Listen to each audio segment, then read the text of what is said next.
కాలభైరవోపాసనం చేసినా వాళ్ళు రక్షింపబడతారు అంటుంది శాస్త్రం.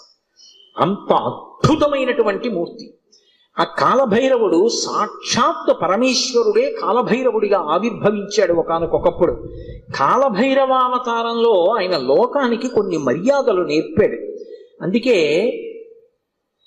ఒకప్పుడు అందరికీ ఎలా అతిశయం కలుగుతూ ఉంటుందో, గర్వం కలుగుతూ ఉంటుందో, అలా త్రిమూర్తుల యందు కూడా ఇటువంటి పోకడ ఒకటి రజోగుణ సంబంధమైనటువంటి వారి యందు కలుగుతూ ఉంటుంది. సృష్టికర్త అయినటువంటి చతుర్ముఖ బ్రహ్మగారు సహజంగా రజోగుణ తత్వంతో ఉంటాడు, అందుకే ఎరుపు రంగుతో ఉంటాడు.